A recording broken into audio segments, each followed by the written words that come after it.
Georgia, Alabama, Texas, Ohio, Montana, Idaho, Oregon, Michigan, Pennsylvania, Illinois. Go to hardafseltzer.com today, click on the store locator, and enter your city or zip to find the closest location nearest you.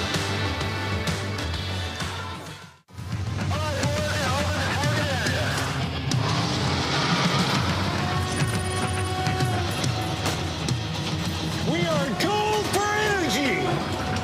Send it! Incoming! Put the money in the bag, man!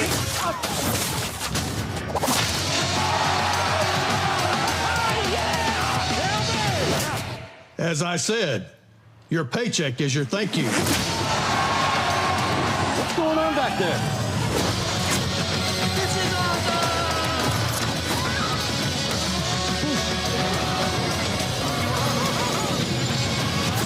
Welcome to Earth! No. Who's flying the plane? Get cockpit. Go. God. Black Rifle Energy, dropping near you. Welcome to Drinkin Bros, presented by OmahaSteaks.com. Yeah, welcome to Drinkin Bros, kids. Got a wild Tuesday afternoon show for you here. We've got some breaking news right off the bat. What do we got? So Ryan Ruth, the guy, the golf assassin. I don't know what people are calling him. Oh, down at Mar-a-Lago, yeah. Yeah, he found guilty, obviously, of everything. And tried to assassinate the president? Yeah, I mean, for those who don't remember, he was the older dude that was somehow, for some reason, in Ukraine at some point. Yeah, Retardy Oswald Part 2. Yeah, he had a rifle. His whole defense rested on the idea that the rifle was non-functioning. But the guy, I think that he hired a weapons expert to go test fire it, and it worked, which is like swing and a miss. Yeah. But yeah, found guilty on everything. He's retarded. Then he tried to stab himself in the neck with a pen as the jury read out as the foreman read out the guilty verdict. Picked up a pen and tried to stab himself in the neck. No kidding. Unfortunately, I think this is a federal case, so there's no cameras inside of federal courtrooms. Okay. How do you attempt to stab yourself with a pen? I don't know. Maybe he didn't grip it right. Hey, do we have a pen? Yeah, I've got one right here. I keep one on me for every show. Why? What's up? That's a Sharpie. It's a but marker, either way, but yeah. Here's a pen. Yeah. Yeah. So try to stab. I mean, it's like you can't miss. You can't miss. But here's the thing. I heard, and you can correct me if I'm wrong. Brandon Herrera is joining us today. By the way. Oh yeah. Hi, guys. Didn't know Yeah, I didn't think that was really important. Well, it is. It is because what we're going to get into today. I thank you for being here. I wanted to ask you some crazy shit that's going on in your congressional run right now. So I appreciate you taking time out of your day. Of course, man. Yeah, sorry. I was supposed to be here yesterday, tomorrow. I got my dates a little mixed up, and I was just super excited to try one of these, the Hard AF seltzers, the new ones. The new ones are just destructive, and I understand. It makes sense. Yeah, now, to make up you got for the it, wrong day. Look right into that camera and read an advertisement for it. Yeah, exactly. Absolutely. I was just so overwhelmingly excited to try these Hard AF seltzers, now at 8% alcohol. Available at HEB and Total Wine everywhere in Texas. Yeah, but this guy's a fucking retard. Yeah. Obviously. Yeah. What did you call him? Retardy Oswald? Retardy Oswald. Retardy Oswald's a great one. I like That's that. a great one. But with the pen thing, and correct me if I'm wrong, because you do these videos all the time, with shooting and everything else, and you break down these murders. Your JFK one was one of my favorites back in the day. Isn't there something in you that stops you from doing it? Like, if you're trying to slice your neck all the way, doesn't something like trigger inside your mind that doesn't let you go all the way across? Harry people do that, right? What's the Harry Carry? That's the one where you put a dagger through the top of your abdomen and do this, and then usually your servant guy chops your head off afterwards. Right? Really? Like the Japanese ritualistic suicide. But I don't think whites can do it, dude. Oh, no, Japanese people are better than us. That's They're what I'm built saying. different. Yeah, dude. Yeah. They're built different for that shit. And if you pull up a picture of this guy, Bob, I don't think he could fully go through with. No, this guy's built out of spare parts for sure. Look at him. It's like a fucking... Pull this guy up. There it is. Yeah. Is that real? Yeah. Send all Antifa. Is that what it says? Military. Military. So He was I one think of it those says. guys. I think underneath that it says nudes, which Okay. I appreciate that. No, I do. Tits for freedom. I do too, absolutely. And then Bob, I guess they got her daughter coming out of the courtroom here. I just sent you a clip on Twitter. If you can go ahead This and guy play has that children. real Jesus quick. Christ! I How think fucked his up son, are they? his son's like a big extremist too, if I'm not mistaken. I just sent you the video, Bob, if you want to pop it up, because Fox News broke in and they're doing this as we speak here. So yes, he was guilty on everything. Oh, she's screaming, "Get the fuck out of my face!" Yeah, let's not put Fox News stuff on YouTube and get our channel ripped down. Is it though? I think Yes, it Fox is Fox. But with that being said, what did you think of this whole story as it happened and unfolded? Was this a guy that you look at and say this is a fucking plant from the government or something like that? I know you're running for Congress, but like, do you look at this, or was this just a weirdo in the fucking world? I don't know. It's something that started to resonate with me more and more. It's just like, thank God that God continues to make our enemies as stupid as they are evil. Because this was just such a shitty attempt. If you ever look at like the actual rifle used, I actually did do a breakdown of that one too. Just because rifle? of the gun, yeah, it's just like a shitty SKS, like a Would it work? sporterized SKS. What I mean, do you- it would have.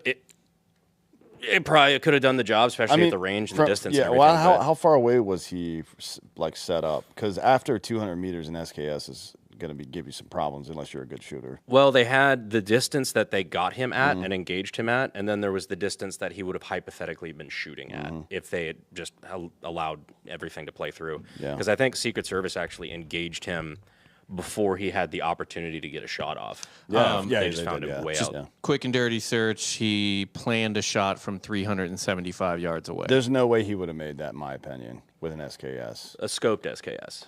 Maybe. It's maybe. it's a doable shot. It's doable just- for a shooter. Yeah. I mean, it's not doable. It's a shot for a shooter. It's doable for a random, but that's tougher. But is he a random? I mean, he kept going Well, up who to knows, man, Ukraine yeah. for a bunch of Yeah, who shit, knows? and that still never shook out. Like what you were doing over there, and then coming back and forth over and over again. None of this story or this guy made any sense to me. Yeah. Where you take the Charlie Kirk assassin that just happened. That seems like a fucking, strange kid who just fucking snapped and then decided to do it.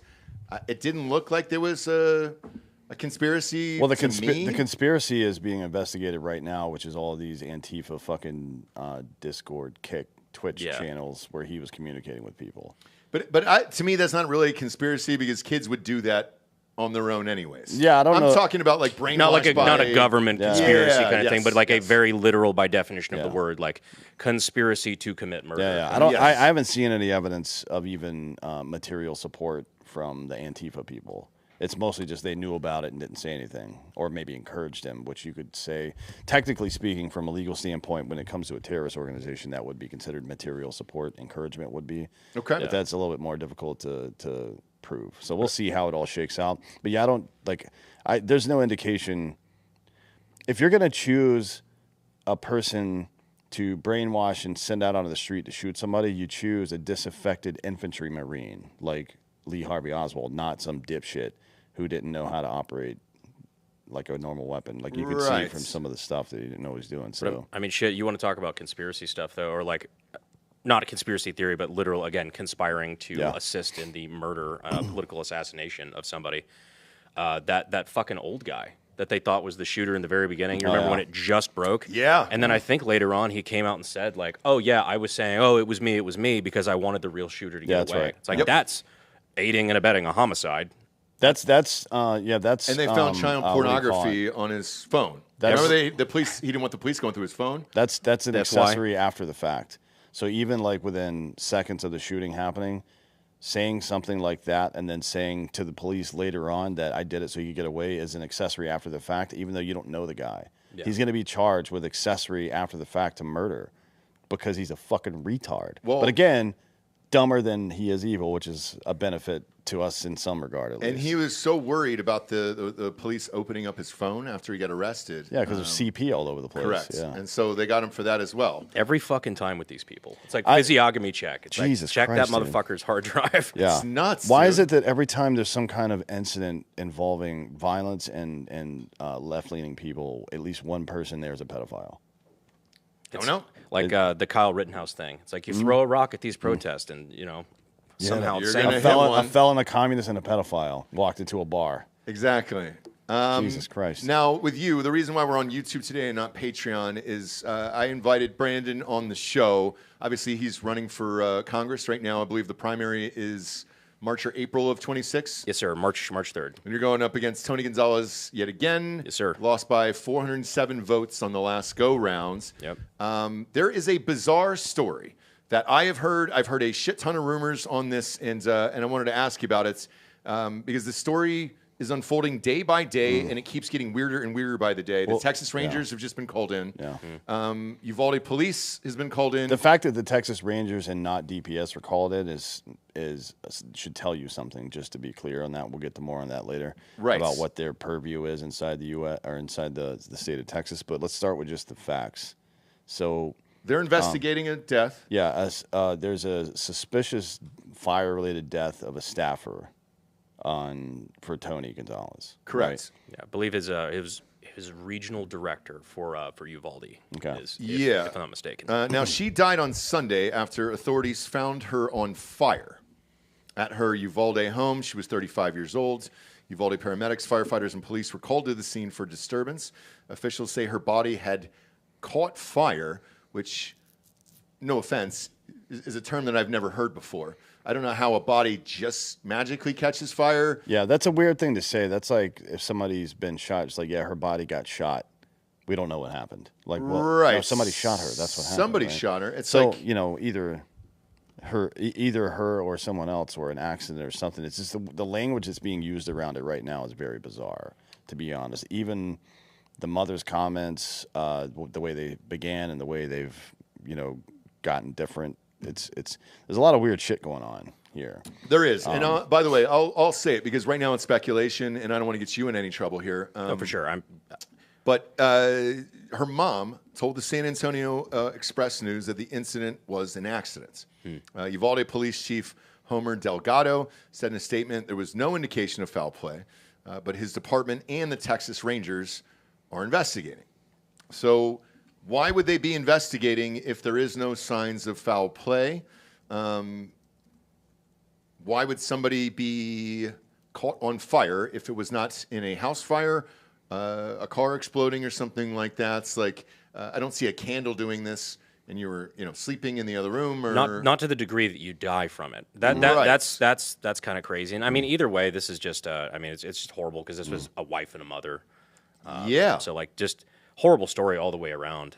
But the fire stuff is just that's hard to do, especially in afternoon. I don't know what you could be doing that you accidentally burned to death. Like I would love to know more details about it, but as far as why there's an investigation when they said that there was no suspected foul play, I don't know what the police protocol is for stuff like that. I don't know if that's normal or not. I mean, it's not so. Local police in Texas will call in the Texas Rangers when it's something that's outside of their ability, or when it involves some kind of political corruption or something like that. Typically, or the governor can assign them to the case as well.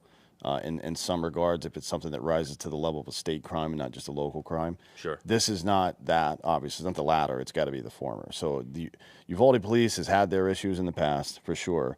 But pretty much any decent-sized police force would be able to investigate something like this because you send the body to a coroner and they do an autopsy and determine, and then you have the fire chief go look at the house and see what may have started the fire.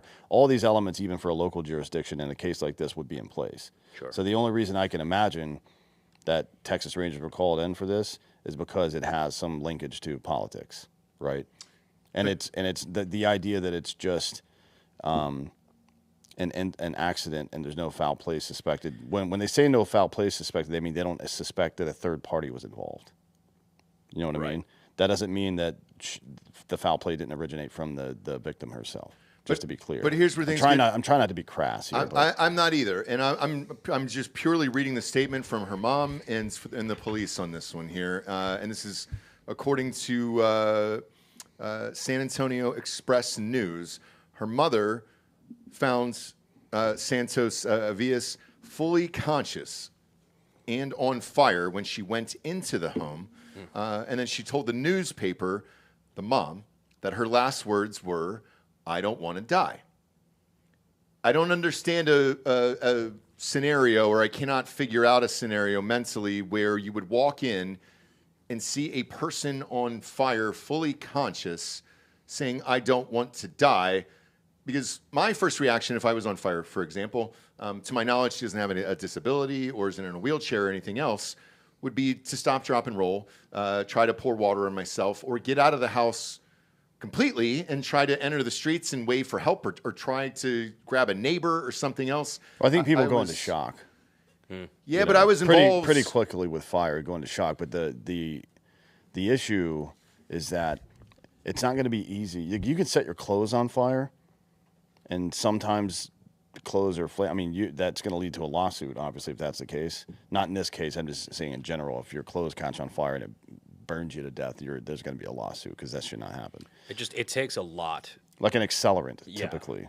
It would have to be able to get to the degree. It's easy to get burned. It's hard to burn to death. Was she like fully burnt to a crisp? Like, was it like, how bad was it? Because They did medevac her, according to Okay. the newspaper, to a hospital. So I wanted to bring something up. there was something that could have saved her potentially, Yeah, I guess, or else you wouldn't have flown. Because I think they were trying to. I don't think they had the resources there to appropriately treat her. So I think they were trying to take her to Bexar County, and I think she died in transit. So I want to bring something up, Ross. I don't know if you remember this. It was either from RPR or from Drinkin Bros, but we showed a clip of a guy in a police station who lit himself on fire.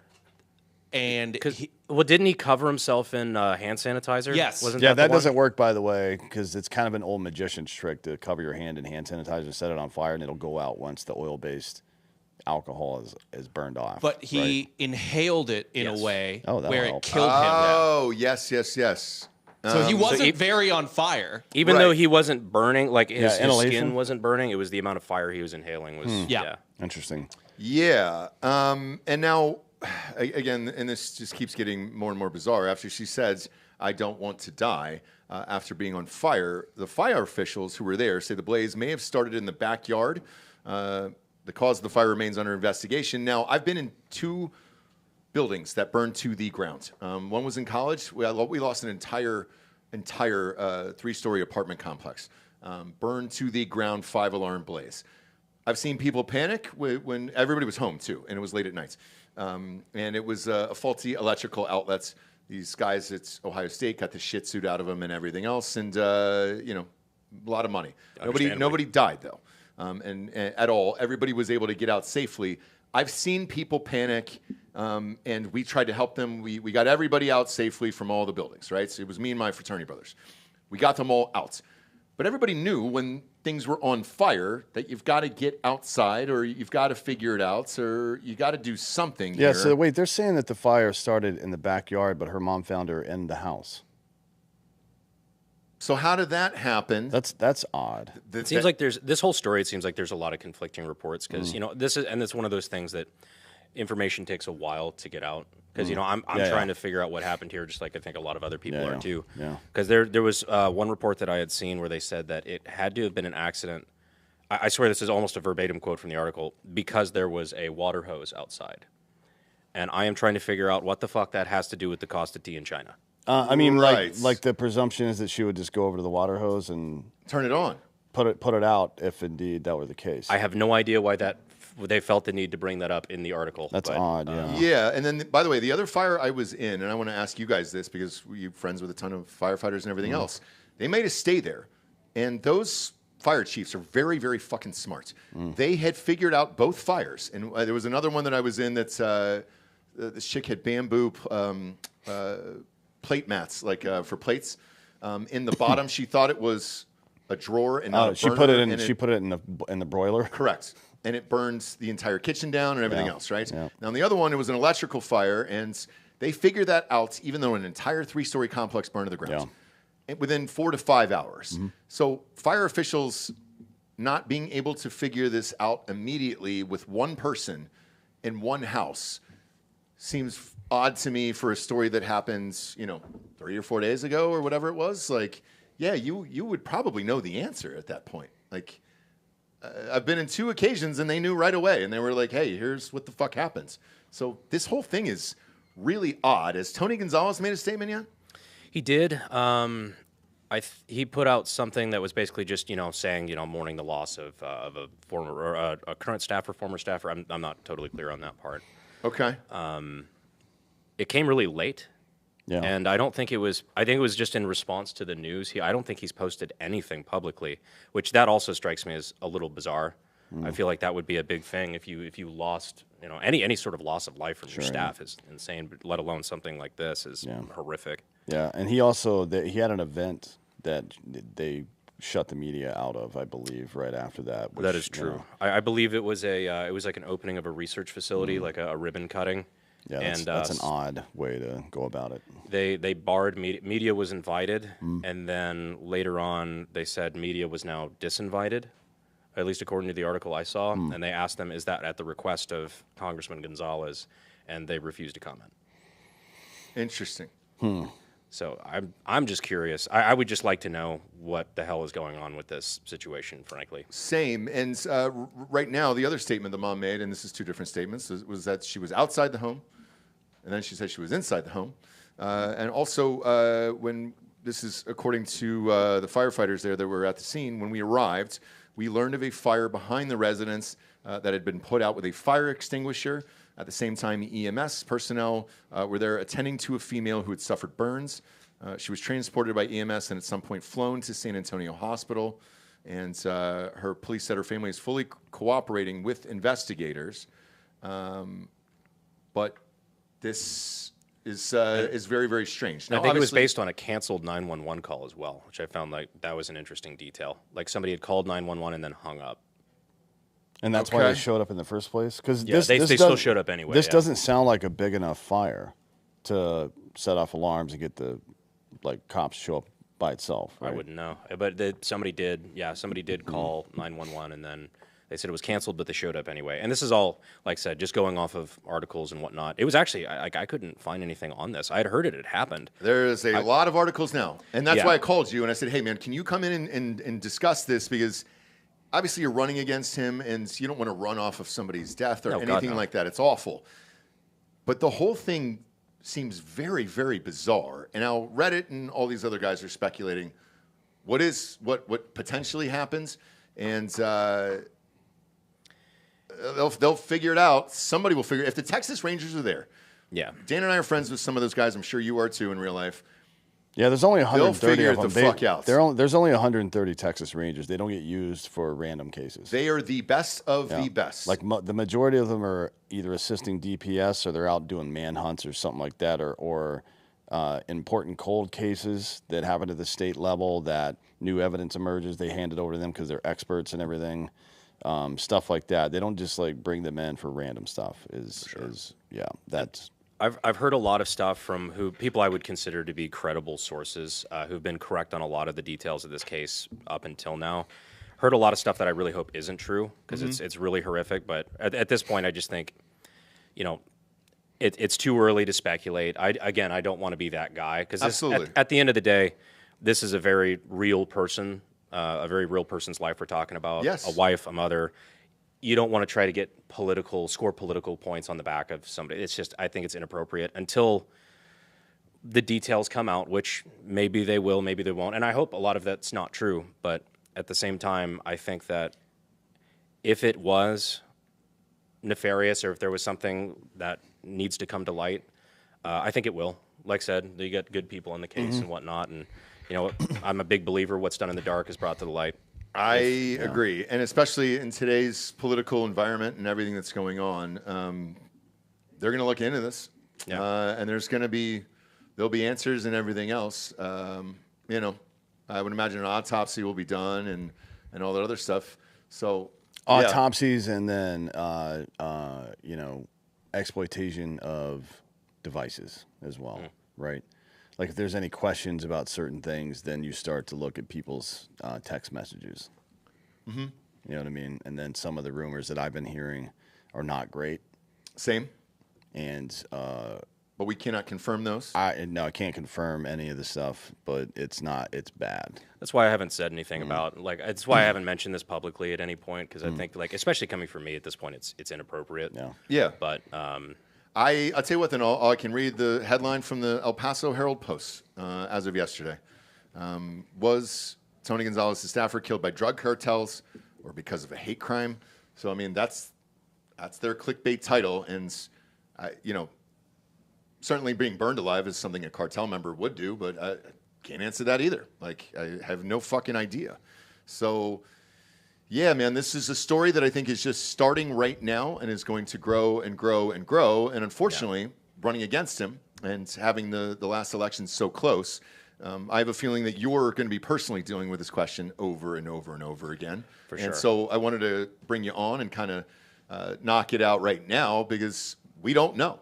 Yeah, there is a lot of speculation. Yeah, and that's like I said, I'm happy to talk on that level of, like, this is absolutely something that has come up a bunch, and it's something that I've had to tell people even privately. And like, look, that's if something is there, I have full confidence that we'll find out. Mm-hmm. But right now, it's like I don't want to be sitting here trying to score points on the back of a dead mother. I think that's just, I don't know, it's unbecoming. I agree. And then to your point earlier, when Tony Gonzales released a statement, it was just one sentence, which if this is one of your staffers and somebody that's close to you, one would imagine a little more thought and effort would go into it rather than just a one-sentence terse response. And I have been I have been interested in the questions that he's not answering. He's just answering select questions from media. But I'm sure we'll find out more about that as it comes along. But I think there's a reason he's avoiding media right now. And if I'm wrong, by all means, I hope I'm proven wrong on that. But I would like to very much hear his answers on some of these. Same. Because that's a guy who has been more than happy to use the camera and the limelights at every single advantage. I mean, shit, after he won against you, I think he won on CNN the next day. Do you remember that? Oh, yeah. I think it was after he won in November. Going on CNN talking about, we're not going to deport your abuelita and stuff like that. I'm like, oh, dear God. Oh, my God. Is the same guy. And the same guy who is now saying that, we have to tone down the rhetoric and the left is responsible for the death of Charlie Kirk and all this stuff. While during my race, during the primary runoff that I had against him, he was on CNN and MSNBC saying that I was a Klan member, a neo-Nazi, all this stuff. It's like you're using the exact same rhetoric as the people who are responsible for Charlie's death. Oh, it's what, 48 hours later, less? Some of these fucking people went right back to the same rhetoric. Oh, yeah. And it's not going to end.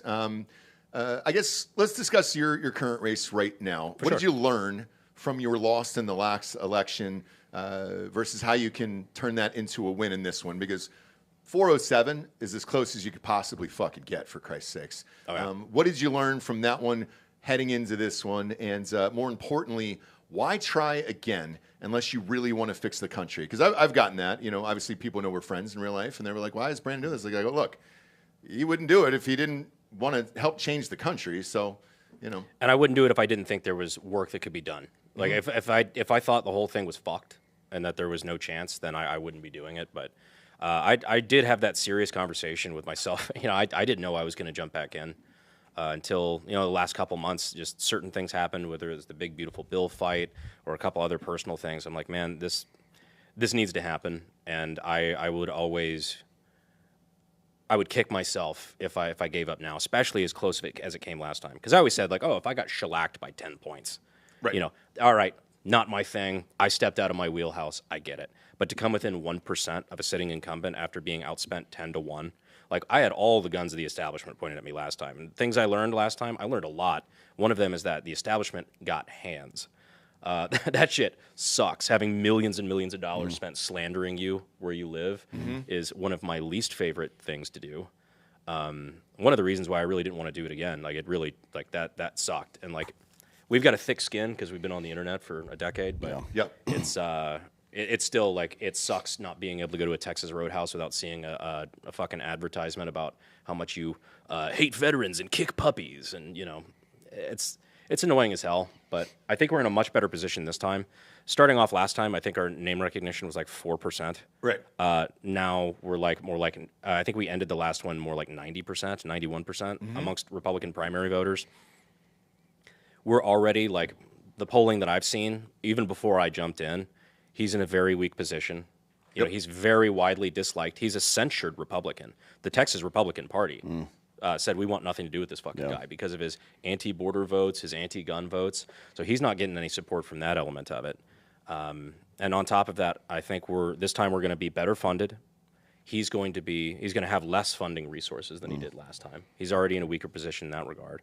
We have better name recognition, which means we have to spend less money getting that, because that name recognition is a huge hill to climb. Absolutely massive. And you certainly have it with not only your podcast, but your YouTube channel and everything else. That and all the money we spent last time. I was going to say. That's a huge help. And the money that was spent against you. You know what I mean? It's like a lot of these attack campaigns are myopic, and all they do is tee you up for future success. You know what I mean?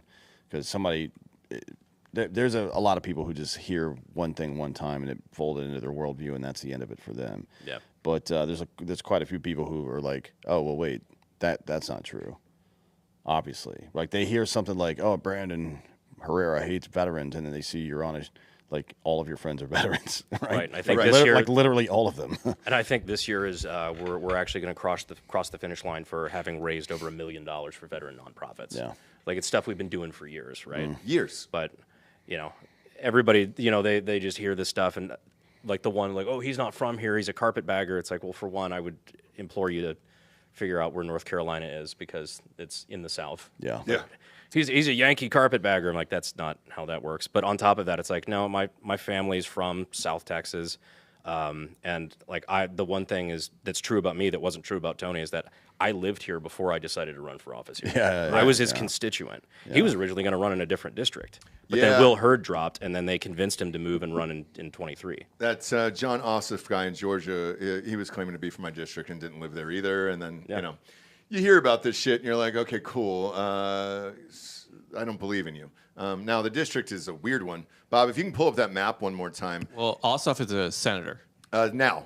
But when he was running back in the day, because he lost for Congress in the district, and then he ended up running for senator later, because he built a good name for himself. He was a good public speaker and all that other shit. So were you, and you've built a name for yourself. I mean, by the way, Bob, what you're seeing now is exactly kind of what happened to him, where you got to get out there, maybe lose an election, and then boom. People know your name. It starts to spiral in. You start to get more money. Donors start to trust you. They give you more money the next time. They see the results, and they know you can do it. Everybody said that last time. They're like, yeah, you probably won't win this time. Everybody loses their first race. But, sometimes it takes you one or two times before you can win. And I wanted to be that guy. I'm like, no, I thought I was built different. Turns out I was not, in fact, built different. But it like kind of ticks you off, and you're like, no, I wouldn't be doing this if I didn't think we had a shot to win it, which we did. I think we did. But I think this time we're in a much better position. On top of that, like the better name recognition, I think we got better funding. We have a weaker candidate. He's injured. Just all the money that we spent last time and everything. Right. He's in a weak spot, and he really hasn't done himself any favors since then. He's shown his ass on national television over and over and over again, and it's like we all hate the guy. He spends more time on CNN and MSNBC pandering to the left, like trying to be their best friend. I just don't understand it. But it almost seems like he's auditioning for a gig afterwards. Yes. So some friends of mine in Georgia who were losers, ended up being losers. One I went to high school with, the lieutenant governor there. He ended up getting a gig with CNN right afterwards, and it was just like, oh, okay.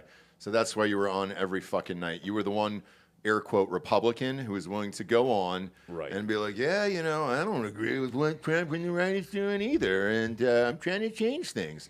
No, the fuck you're not. It's an Adam Kinzinger situation, and then eventually these guys are fucking out of there. That's half the Texas legislature. So this is a problem, actually. Like you will hear people say we live in a deep red state. They say it here, they say it Florida, other places, right?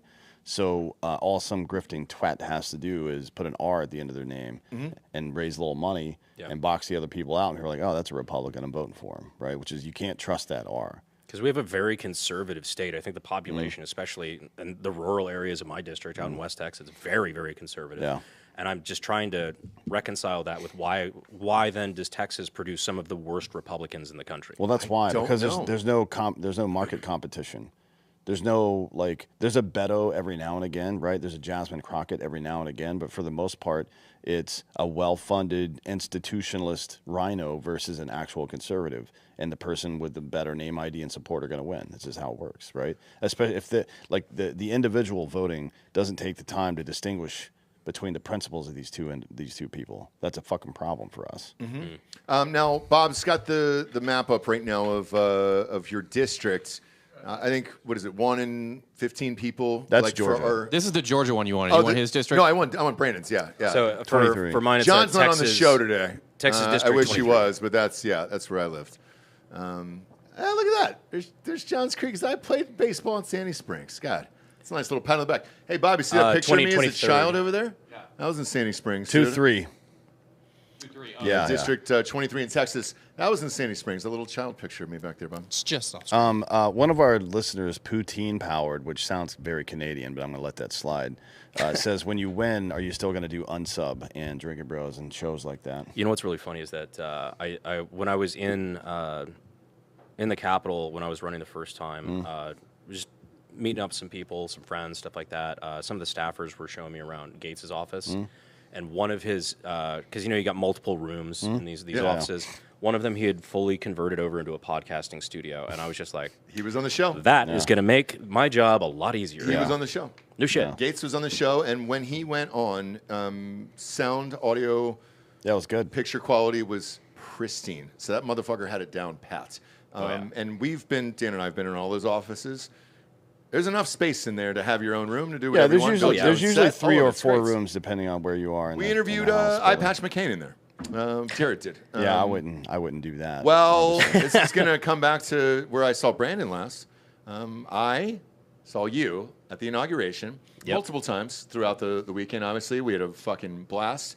The one place, though, where both you and I looked at each other and scratched our heads was a DJ session by Dan Crenshaw, Which was a wild environment. fire hands up behind him and was boozing the whole time, spinning the ones and twos. He was excellent, by the way. 'Cause I I think do it was- want to say this. He's a better DJ than he is a congressman. He was really good that night. He was on fire. Low bar, but sure. Yeah. Because I had, because I think that was like the Young Republicans meetup, and so they had like a couple sitting congressmen were like DJing different parts of the night, which I'm like, all right, this could be really cringe. No, I will say, Crenshaw was fucking dropping Crenshaw, bangers, dude. and I will say the fucking glowing red eye patch was a the laser that shot The- out of the the laser eye eye. patch. Fucking A, dude. Man, if we weren't on YouTube, I would play this video because I videoed it. And when I show people in real life, they can't believe it. There's no fucking way. And I was like, that's the most that's so frustrating because like Dan, I know, I like know. as a person is like so fucking cool to hang with. why and then, didn't like, that convert? And then you see, and like the man could have been fucking president if he played his cards Yes. right. Like he just had all the likability, checked all the boxes. SNL, he was funny on, like all of it. And then his decision making was piss poor. But as a person, he was fucking cool, man. And I'm like, God damn, where's this guy on a daily basis? And then just vote like this. And then the sky's the limit. Like, you'll make the money eventually. Yeah. Jesus Christ. But being there and seeing it in person, what I wanted to really ask you about was, did you go around and ask everybody, hey, man, what do I need to do next time and try to figure it out to kind of reverse course here for this election coming up? I've definitely asked a lot of people whose input I value, for sure. But really, a lot of it came down to like, here's one thing that I've learned. There's no shortage of people giving you bad fucking advice, who like barely know shit about your race, who I don't even think are that competent in general.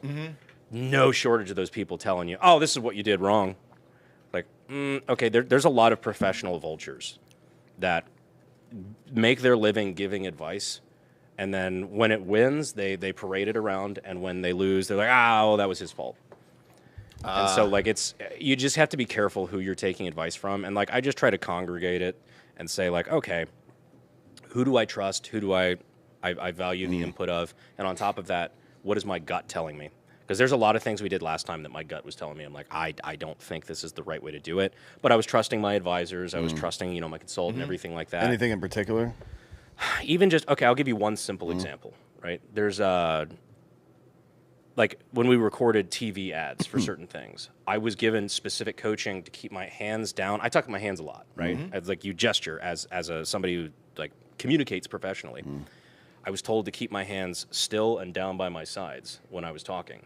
And I still, to this day, I look back, I'm like, that comes off as so fucking robotic. And you look uncomfortable on camera. Exactly. Did they also tell you to speak in a higher pitched, louder voice than you normally would? Louder, yes. I don't think higher pitched. Okay, that's one I've heard on political campaign sets a lot.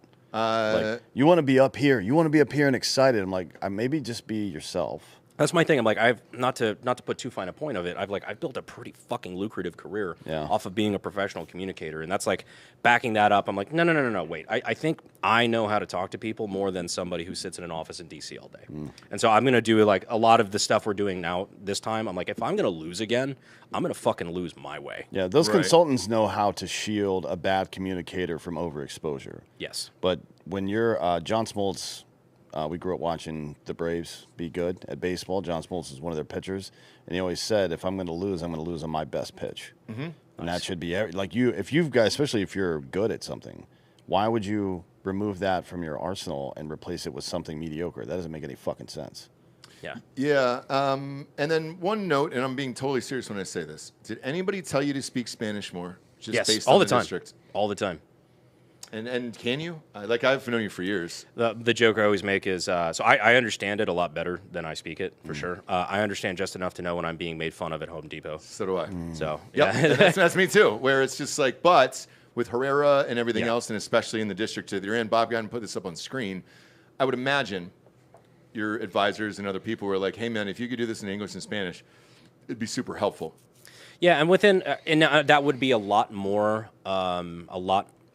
helpful, I think, if this was a contested district, Republican, Democrat. It's not, though. This is such a conservative district. It didn't used to be. With redistricting, I think in 21, it went from like a +2 to like a +12. So like, there's some argument that in 2020 we needed a soft, shitty Republican like Tony to be able to carry it in the general election. There is that argument that could be made, right?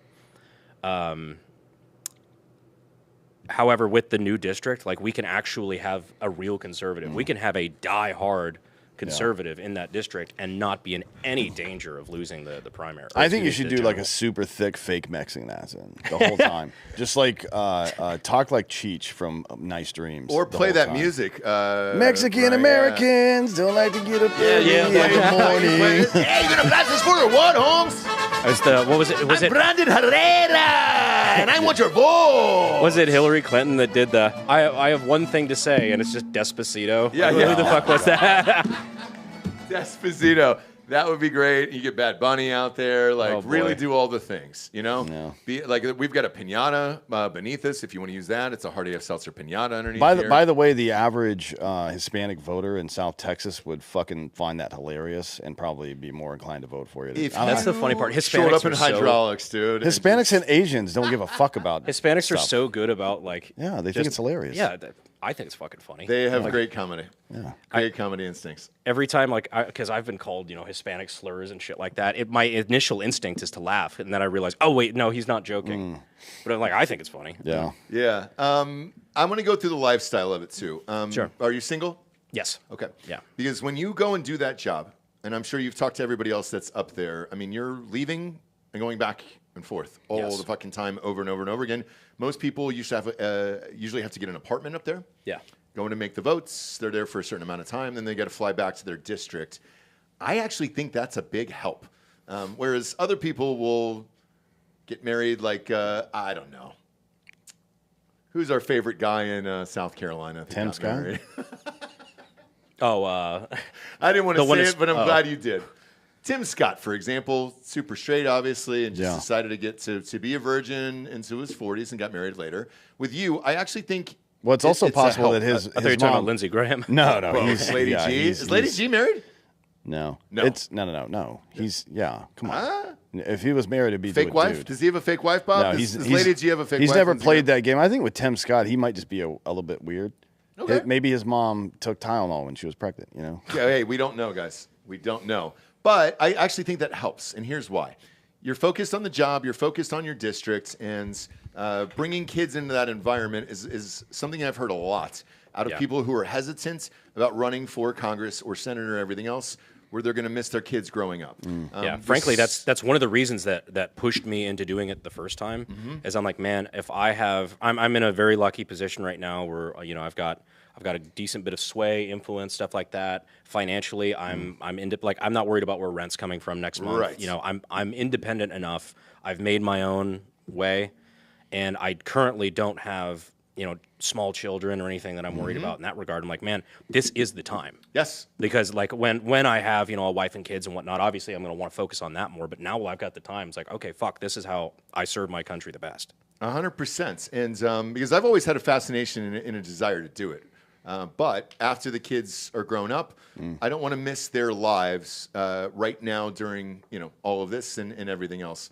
Also, I love what I do every single day. We're on daily, so it would be harder for me. Whereas unsub, what are you guys on, once or twice a week? Yeah, we do once a week, so we can. Yeah, so you can it's something pick we that already up, do. Like we can and batch you can film. still do it. Yeah, I mean, you Yeah. can still do it from the office and everything. Like you're good. Yeah, like even my so like from like even just my desk videos or whatever for YouTube, like I could still just film that. Now the gun videos, that's where it gets a little harder. Yeah, but YouTube, I heard, is trying to get out of the gun business anyways and not monetize you guys and all that other shit. So it's They've been doing that for years though. Like Well, they apologized to Republicans today. I saw that. Really? Well, they didn't apologize to us. We've been stuck on 280,000 subscribers for 3 years. Did so. you see the Google statement though? No.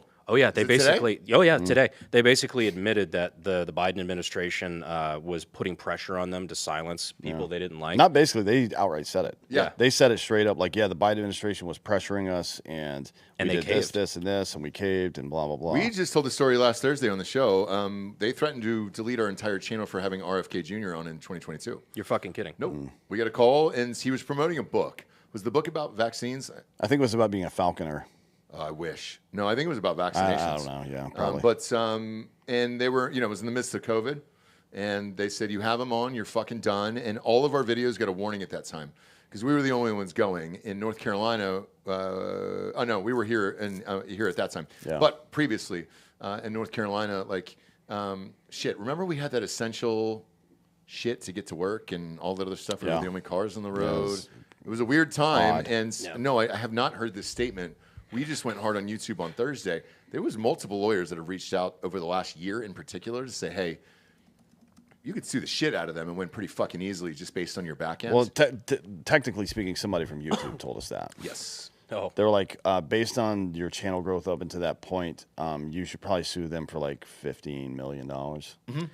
I mean, honestly, I would love to see it, if nothing else, on the idea that once there's a financial repercussion to doing what they're doing, sometimes then there's a little bit more hesitance in the future to do that. I agree. And Texas just passed that big tech bill. We had actually just talked about this last Thursday, so it's shocking to hear the story now. But, audio-wise, we've been fucking top 40 for 10 goddamn years in a row. So it's like, on every platform. And YouTube is never caught, never nothing. And obviously we found out why. It's on purpose. What you have to do is pay these guys in Bitcoin who work there behind the scenes. And then they'll call you separately on a line. It's super fucking strange. Funny how that works. Yeah, right. But as you keep going along in this journey, what are the things that you're fighting for personally? Is it freedom of speech? Is it things that are happening against conservatives? Is it things in the district that you're concerned about? I think it was what Walton Goggins was talking about on Saturday Night Live that time. Oh. With Guns. Guns, yeah. Well, the gun stuff got me into it, clearly. Like, that got me involved in the beginning because, Tony made that anti-gun vote. Like, he voted for Biden-era gun control. Yeah. He was like one of the few Republicans that broke rank and did that. Yeah. Him and John Cornyn, who also I'm looking forward to getting him out. I hate John Cornyn with a passion. I've said it on the show for fucking years. Yeah, Yeah, he's just a squish. He's the Tony Gonzales of the Senate. I agree. But that got me into it and got me involved. And then he made he voted against Chip Roy's border bill. Yep. And then he like all sorts of different stuff. He's attacked pretty much every constitutional right at some point, whether it's First Amendment, whether it's Second Amendment, Fourth Amendment through the warrantless FISA spying. He was the deciding vote, I believe, on that. Tony is the reason why that was allowed to continue. And so like just all these little things are pissing me off. But you know what? The thing that's starting to get me more and more is just the amount of politicians who this is a nonpartisan issue. Trust me, I'm a very partisan person, but this one I think is completely nonpartisan. The amount of politicians who are bought and paid for, the amount of politicians that get their funding from these multi-million-dollar super PACs, from these special interests, the people who run around living for that max-out donation. That is the shit that's scary, and that's the shit that's not just scary about Tony Gonzales, but about a lot of politicians. They are not acting on your best interest. They are acting in the best interest of the people that keep them fucking employed. That's horseshit. I think our average donation amount for our campaign is like $43. Okay. Like we're all like small dollar donors. I'm not gonna say all. Like we had like a couple people that max out that were like very, very helpful in that regard. But like it was because they believed in it, not because they were getting something. You know, everybody here is just our donations come from. Not from special interests, not from super PACs, not from any of this, big shady DC money. It's from average people that have watched me for a long time and say, this is a guy who believes in the stuff that I believe in. And I feel like if we're able to pull this off this election, it's a big fuck you to DC in certain ways and kind of a return to open source politics. Is that you don't need to cater to these fucking people to get elected, because I'm not. No, and I think we need more of that, obviously, in politics. Is there any advice that you got when you were there? Like, for example, and I hate to name drop, but I'll do it just because I want to know the answer. You and I and Dan were at a party with Don Jr. Yeah. I was chatting with him for a little bit, but mine was podcast related of like, hey, you want to come on the show? We'd gone back and forth over the years and everything else, and I believe Evan had him on at one point. Bringing him back on, we'd had Eric on, and everybody else has been on the show. Yeah. And you were chatting with him afterwards. It looked like a much deeper conversation. Were you asking Don Jr. at that point of like advice of going back for a second time? Because that's essentially what his dad did. Where, hey, dude, I'm going back again for this. Like, what was that conversation? Only difference was his dad won the first time. yeah, exactly. But and potentially the second time. Look. Don't get Dan started on that today. 81 million people is the most dubious number in all of human history. Maybe actually 73 is the most dubious because Barry Bonds was so juiced up when he hit those balls. But I enjoyed that. So did I. So I don't care. I didn't enjoy what Biden did for 4 years. Yeah. But was that because we see these conversations on television with celebrities or anything else or whatever, and we're like, man, if I could be a fly on the wall. I was in that room with you, so was Dan, and I looked over and you were talking to him, and I was like, what the fuck were you guys talking about? Because it looked intense, and it looked pretty serious, and I couldn't tell because there was a rumor at the time that you were up for the ATF, which we'll get to in a second, or was it about running again? What was that conversation exactly? I think the ATF might have been broached at some point. I don't 100% recall. It was mostly just like I wish I could say it was like a super deep conversation. It really wasn't that deep. I think we were just all tired and wanted to go home. It was early. It was like I think it was 1 o'clock. We were at it was Josh Smith. The time of the day doesn't mean where the fuck are we early at? or late. Montana Knives. It was Josh Smith's party. Oh, okay, yeah. And I saw you guys, and I was like, what the fuck? It was like 1 o'clock because we were all going to another thing afterwards. Because it's kind of like Hollywood, where you just go to party to party to party, and it's fun. Right. I enjoyed it, especially for a guy like me who can drink at fucking 9 a.m. and then just keep going through the rest of the nights. For some of that intense travel stuff, that's almost like mandatory. It's like the way you have to do events like that. I mean, the only thing you can do. But what were you guys chatting about there? It was 1 o'clock in the afternoon, and it looked like it was intense. I know you were up for, we think you were up for ATF. Can you confirm that? I can say that. I didn't start that. So the whole ATF director thing came from. It was the Make America Healthy Again. I think it was the Maha nominees thing. Yes. It was RFK's website where it was the nominees by the people. And I didn't know about this, but apparently fans had started basically a petition there where you could submit your own nominees for different cabinet positions and vote on them. And basically the whole thing was just open source, like to the Republican crowd, like, hey, who would you like to see in these positions? By the And way, I people love could that. vote on it. I love that. I think it's a great system. So do I. But they had put me up for ATF director, and it had already gotten way more votes than anybody in the category. And then I found out about the second hand when it already had like 3,000 or 4,000 votes to it, if I recall correctly. So I added fuel to the fire a little bit, just because I thought it was funny. And then it got a lot less funny as things went on, and there were some conversations that were had. I think it was in serious conversation at some point, like Mar-a-Lago adjacent, that sort of thing. People were calling people and asking. And I had one notable person whose name I'll leave out, who was in that world and was also up for something else, that called me and said, hey, before this gets too far, are you fucking serious? Like, no shit, like no bullshit. Are you serious about this? I said, well, to be honest, in the beginning, it was a joke. I didn't even start this. But yeah, I'm like, yeah, if I think there's a lot of shit we can do. I think there's a lot of, I already have a checklist. I have a 1-pager of shit that I'm like, man, this is stuff that if I was behind the ATF, just shit we could roll back. You could do so much for gun rights just in just the little minutia of the way that the law is written or enforced. Just different things that the ATF gets to regulate or decide on, like things that you can change. I said, yeah, no, I'd absolutely take the job seriously. And he's like, all right, well, that's all I need to know. And yeah, it ended up being Kash Patel as co-director, so FBI director and co-director, or he was also the acting ATF director, not the confirmed ATF director, but acting. Yeah, sure. I don't think there is a confirmed ATF director right now, is there? You know, ATF director is one of those weird positions where there's been, I think, more often than not, no ATF director. No, they kind of folded into another job, right? You've had acting directors, but not a lot of confirmed, like Senate confirmed directors. Right now, I believe it's Dan Driscoll. Oh, that's right, Dan Driscoll. Yeah, yeah.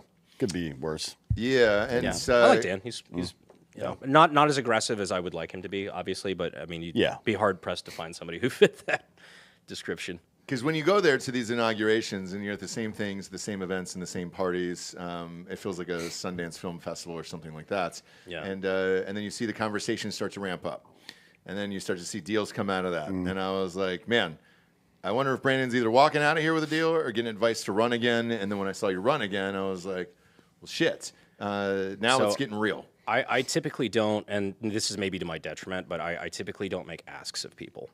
Like, I try not to anyway. Like, that's just one of those where, you know, I just prefer to have a good rapport with people. So it's like if we have to work again in the future, then that's awesome. Maybe I should start.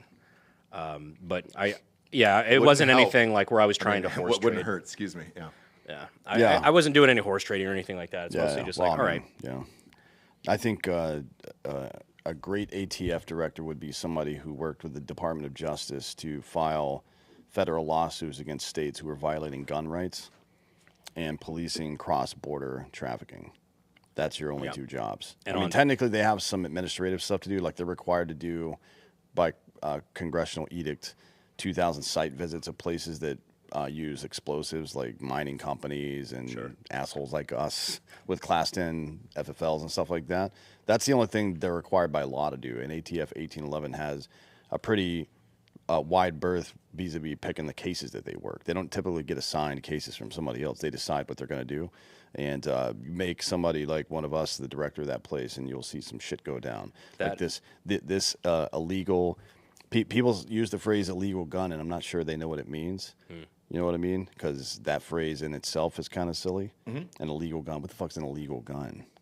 You know what I mean? I guess a ghost gun? No. There's no fucking federal requirement in the Second Amendment that I have to fucking put a number on the side of my goddamn gun. It has always been legal. It has always been legal. Goddamn idea, all right? You know what I'm saying? That's why we need people to define it. Yeah, I mean, it's always been legal since the founding of this country to make your own firearm. Yeah.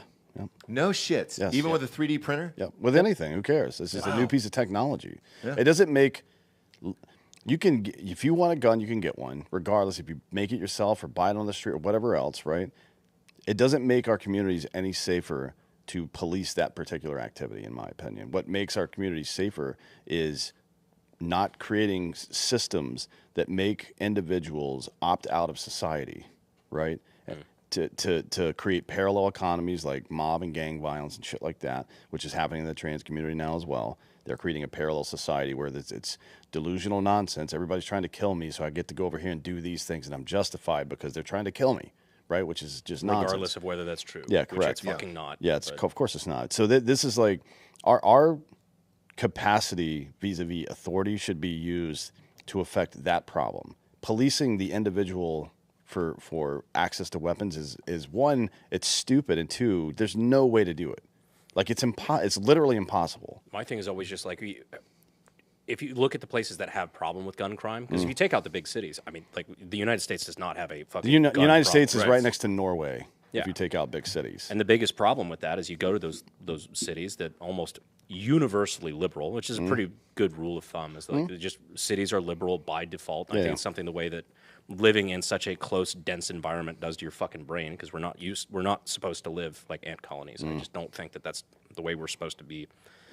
Anyway, you take any self-reliance and independence away from people and they start behaving differently. But those places are run by very liberal DAs who will just let people off.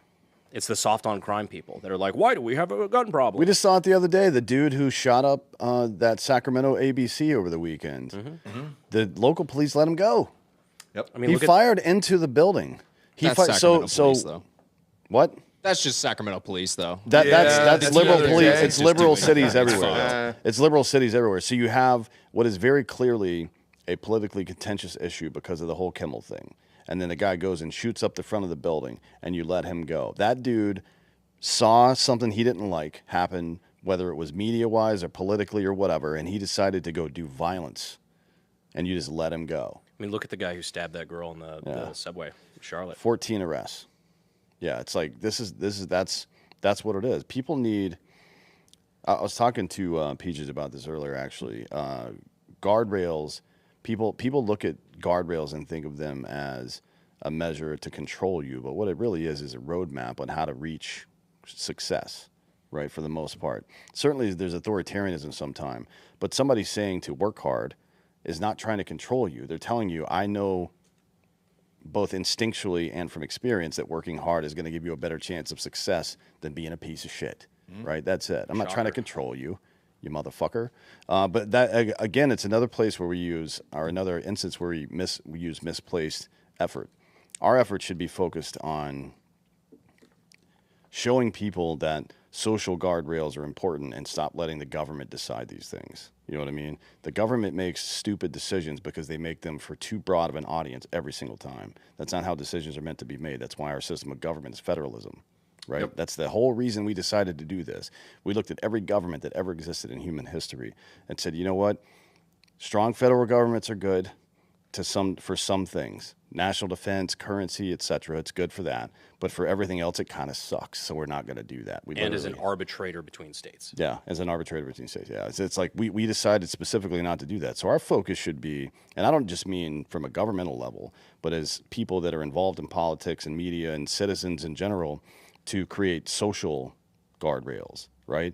As in not tell people who are clearly mentally ill that not only are you not mentally ill, you're perfectly fine, but also everybody's trying to kill you, right? That is a fucking evil thing to do. Yep. Period. People that are mutilating people and telling people that have mental instability that not only they find, but everybody's out to get you, that is fucking evil. I don't think there's anything wrong with telling people like to be better yourself. Yeah. You know, work out, read more, do those, like be the best version of yourself possible instead of you're just fine the way you are. You're just fine the way you are is like some of the worst advice you could ever give. That means you're never trying to get better. Yeah. At anything in life. You should always be getting better. There's people in life that make me feel like a piece of shit just because of how good they are because they're constantly bettering themselves. And then that's good. It should be inspiring. I just watched that Charlie Sheen doc, and like I was like, man, I could have done more drugs. Like, Yeah. I could have done. But you can tell when somebody goes out and tells you to be better, not just for yourself, but be better to everybody else. We'll get you. We'll kill you if you say that. If you say it too loud and too effectively, we'll kill you. Were you friends with Charlie Kirk, by the way? No, it's one of those things where like we met. You know, we've been around the same circles like we were talking about. I didn't know if he'd ever been on the show or anything. Yeah. I said that in my video too. And like, there's going to be a lot of people coming out saying like, "Oh, we were best friends. We this, that," and like, I didn't really know him that well. But you know, either way, it's like still like impactful, especially the amount of people that have, you know, never met him aside from just his show and whatnot, and just the impact that he had. He's touched a lot of fucking people. Yeah, and he was on ours, and we chatted, and I lost a bet to him, and a bunch of fun stuff. What was the bet about? He was a diehard Oregon fan. His parents had season tickets. We went up there for Oregon, Ohio State, and we had a bet on it, and stayed in touch for a while. And it's a great person. There's nothing more to say other than that. And that's something I say about the conservative world with conservative influencer politics, stuff like that. You go to these, the turning point events. You go to, whether Young Americans for Liberty, whatever, like any of these big conventions. They're all positive. Yes, overwhelmingly so. But you get a lot of people that talk about, their relationship with God and their principles, and I'm a family man. And then you go to the green room, and the cameras are off, and then the lights start going down, and the hotel bars start getting full, and a lot of those people. Still live by those principles, but a lot of people don't. Yes, he was not one of them. He was not one of them. He was one of the people that you actually believe like he walked the walk. Yeah. And then I hate to bring this up one more time, but this story is really starting to gain steam now. So, sure, what's up? The mom again spoke out. Nora Gonzales said her daughter was upset when she spoke to her on phone call on Saturday nights. Is this news? Yes. Oh, I've not seen this. Yeah, well, it just came out. She said she was upset. She wanted her son, but it wasn't her weekend. I knew she was pissed, and I went over there. It wasn't her weekend? Is she divorced? No, I didn't think so. I don't know. I know she was pissed. I went over there to try to calm her down. Gonzales said she arrived at her daughter's home on the 200 block of Geraldine Avenue to find her burned. And when she got there, she was asking me to put water on her hands. Jesus. Asked if her daughter had set herself on fire. Gonzales said, "I don't know. I don't want to think that's what happened, but I don't know." And this is the mother is correct. This is the mother's exact statement, and this is to the San Antonio Express News. So this is one of those things that, again, just keeps picking up, and then the dispatch was advised that there was an individual on fire. But if you're able to have a conversation like that with your daughter, I don't know another way that this could have happened than doing it on your own, unfortunately. So, I don't know. You probably know the San Antonio Express News more than I do, because here's like the Austin Statesman. Sure. So they're on this. There's this story is growing and growing and growing, and I find the silence from Tony Gonzales pretty alarming at this point. Well, I mean, I guess I don't even know if it's fortunate or unfortunate. If it was an actual liberal candidate, we may be shit out of luck as far as finding out the truth on something like that. Oh, just about the media would be burying it. Yeah. But since he's also a Republican. Yep. And unfortunately, I think you're right. Yeah. And by the way, your points earlier in the show, yes, he's been canceling media events on top of this. So is that there in the article? Yes. So they decided to cancel the media event. I guess there was one scheduled for Monday, and there's an internal event for SWRI staff, whatever that means. Forgive me, I'm not in the political world on the inside there, and no reason was offered of why that was canceled as well. So. I think that might have been the research facility, but I'm not sure. Yeah, Southwest Research Institute. Yeah, but more and more people here are starting to pick up on this investigation. And there's certainly a lot of questions, and the mom has made completely different statements on a lot of this, and none of it really makes a lot of sense. I hate that the family's being brought into this so much, but at the same time, I feel like an investigation will happen or is happening, and I feel like if something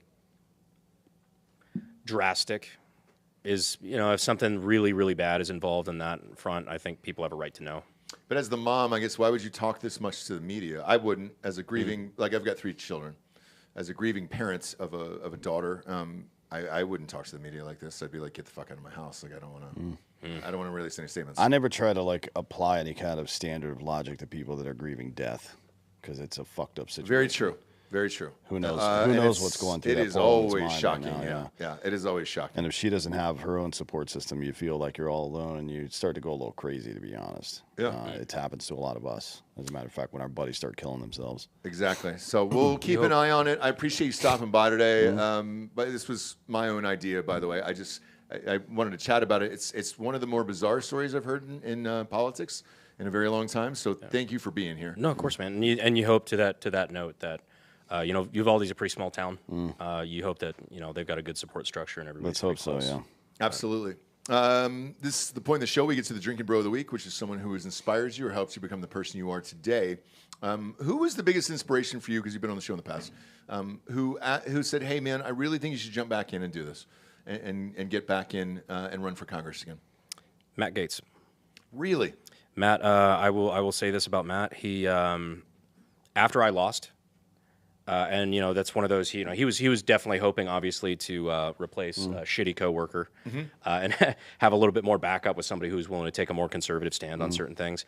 After I lost, I could have been just another fucking nobody, thrown away to the side. He sent me a text. I think it was within a couple days after that, or like a day or two.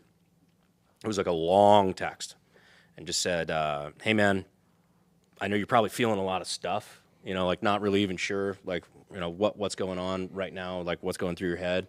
He said, take a week. Don't fucking think about it. Go do whatever you want to do.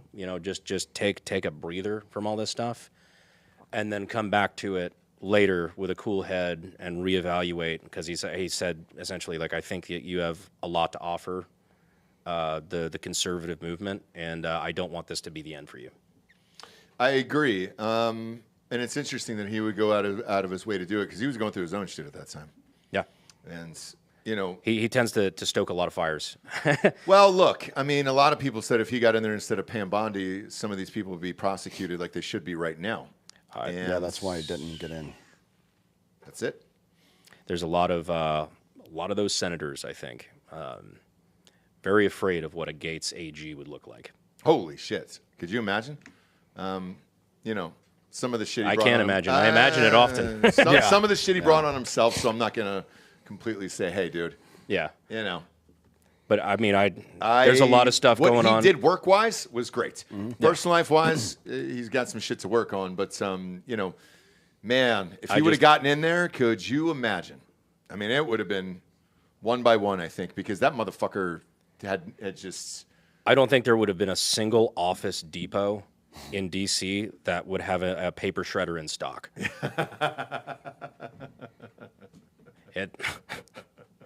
That would have been a force. I feel like they're all, it's Cash Patel's. Just right now. Just right there. No, there's nothing on the list. There's nothing on the list. There's no one. Appreciate you being here, buddy. No, of course. As always, thank dude, you guys. it's a pleasure. Where can everybody donate and help your campaign and help you win this next election? Well, it's BrandonHerreraForCongress.com, and we run pretty regular giveaways and stuff like that. For YouTube reasons, I won't say anything else, but yeah, we do like that. We did learn that money really does matter in politics like this. I hate that that's true, but I do know that the money that we can throw behind it, a lot of it's going to be my own as well. That we can effectively use that to counter the money that the establishment and the DC throws at us. And I really do think, like, hand on Bible, I can tell you honestly, I do think we will take it this time. I think so as well. And also, Bob, is that picture on screen right now? Great.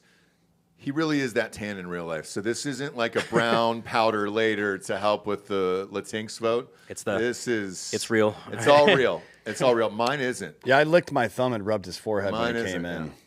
Daddy throws a little bronzer on, dude, because I don't want to look like Steve Bannon. So this is real, dude. It's the Blazing Saddles. See, it's coming off. No, I appreciate it. Big fan of the podcast. Big fan of you guys, and I really hope you win. Well, if you ever want to come back, before the election and keep jamming the message out there, you have an open invite, sir. I appreciate it, brother. Seriously, thank you guys. Yeah, Absolutely. Appreciate you guys tuning in. Go to Spotify, where we have that video deal now. Go ahead and you watch this video on Spotify. Leave a 5-star, and then head on over to iTunes. Leave a 5-star and leave a quick review. It's all the advertisers fucking care about. Greatly appreciate it. For D'Anthony Hollaway, Brandon Herrera, I'm Ross Patterson. This is the Drinkin Bros podcast.